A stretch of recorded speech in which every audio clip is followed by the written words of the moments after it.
UP सरकार ने 2025-26 का बजट पेश किया। इस बजट के अब तक का सबसे बड़ा बजट बताया जा रहा है। बजट पेश होने के बाद मुरादाबाद से सपा के पूर्व सांसद डॉक्टर एसटी हसन ने बजट को सब्ज-बाग बताया। उन्होंने कहा कि बजट पेश होने के दौरान घोषणाएं होती हैं, लेकिन पूरी नहीं होती।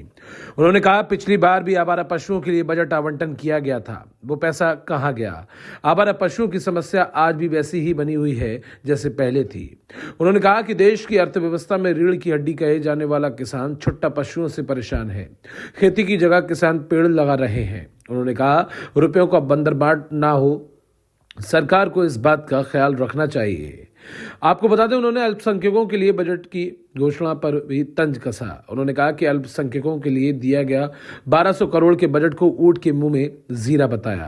उन्होंने कहा कि अल्पसंख्यक इस समय देश में सबसे निचले पायदान पर हैं। डॉक्टर हसन ने मध्य प्रदेश और राजस्थान की तर्ज पर उत्तर प्रदेश में प्रतिभाशाली छात्राओं को स्कूटी दिए जाने का नया जुमला बताया।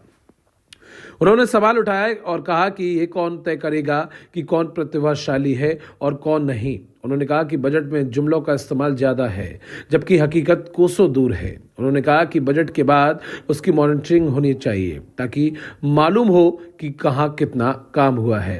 बजट में क्राइम कंट्रोल के लिए दिए गए आंकड़ों पर भी सपा सांसद ने सवाल उठाए। उन्होंने एनसीपी आंकड़ों का हवाला दिया और कहा कि क्राइम कंट्रोल कहां हुआ। रोजाना लूट, डकैती, अपहरण और रेप के मामले सामने आ रहे हैं। महिलाएं सुरक्षित नहीं हैं। महिलाओं का बलात्कार आम बात होंगे। उन्होंने बदमाशों के एनकाउंटर को भी सवालों के घेरे में खड़ा किया। कहा कि बदमाशों के साथ कई मासूम निर्दोष लोगों के भी एनकाउंटर हो गए हैं। हालांकि उन्होंने माना कि यूपी में माफियाओं पर सरकार ने जबरदस्त अंकुश लगाया है। उन्होंने ये भी कहा कि बजट का आवंटन कर दिया, लेकिन गौशाला कहाँ है किसी को नहीं पता। न गौशाला है और न ही उसमें कोई जानवर। उन्होंने सपा नेता शिवपाल यादव के दिए गए बयान का भी समर्थन किया। शिवपाल ने कहा था कि जितना बड़ा बजट उतना बड़ा घोटाला। डॉक्टर साहब, यूपी सरकार ने 2025-26 का बजट पेश किया है और बताया जा रहा है कि सबसे बड़ा बजट है।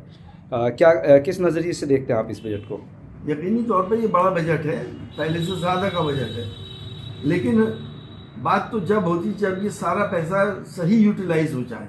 पिछली बार भी तो बजट आया था, कितना पैसा आवंटन हुआ और कहाँ यूटिलाइज हुआ और लोगों के ज़िंदगी के स्तर में कोई बढ़ोतरी हुई या नहीं हुई, ये मैं और आप अच्छी तरह जानते हैं।